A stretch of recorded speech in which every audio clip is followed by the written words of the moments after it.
प्रिय विद्यार्थियों, आप सभी को जय श्री सीताराम, जय श्री बालाजी महाराज। आइए आज हम लोग आदिकालीन प्रमुख कवियों उनकी रचनाओं के बारे में पढ़ेंगे।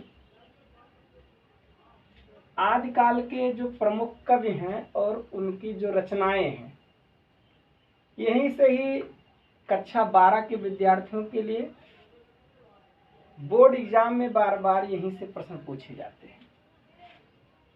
तो आइए इसी विषय पर हम लोग चर्चा करते हैं। आदिकाल के कवि का नाम क्या है और उनकी रचनाएं क्या क्या है।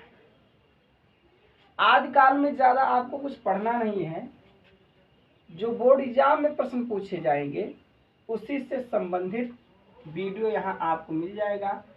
इन्हीं रचनाओं को और इन्हीं कवियों को पढ़ के आप बोर्ड एग्जाम के प्रश्नों का उत्तर बड़ी सहजता के साथ दे सकते हैं।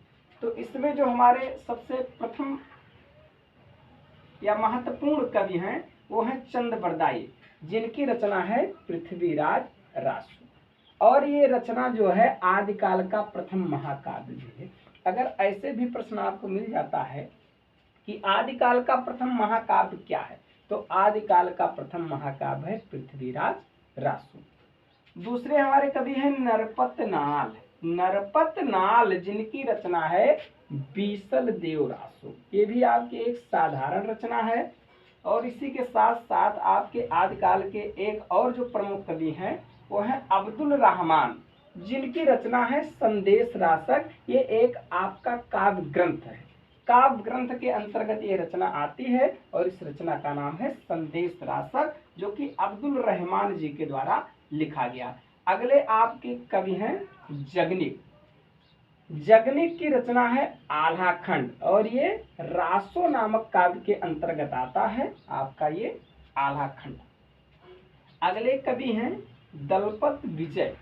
और दलपत विजय की जो रचना है वो है खुमार रासो। इसको खुमान रासो के भी नाम से जाना जाता है। एक लंबी उम्र की रचना है। और अगले आपके कवि हैं नल सिंह।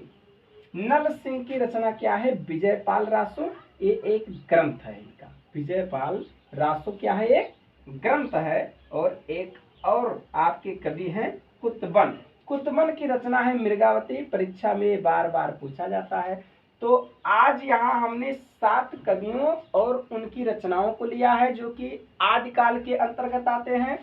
आदिकाल में 2-4 कवि और हैं जो परीक्षा की दृष्टि से इम्पोर्टेंट हैं।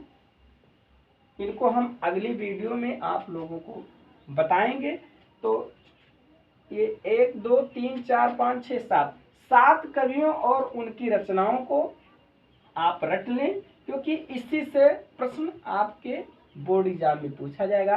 आदिकाल के जितने भी महत्वपूर्ण कवि और उनकी रचनाएं हैं मैं वीडियो के माध्यम से आप लोगों तक पहुंचा रहा हूं, और इसी को याद करके आप अपनी परीक्षा में बेहतर अंक हासिल कर सकते हैं। तो आज के लिए इस वीडियो में, अगले वीडियो में हम आदिकाल के और जो अन्य कवि बचे हुए हैं और वो महत्वपूर्ण कवि होंगे तो उनको लेकर हाजिर होंगे। तब तक के लिए जय श्री सीताराम।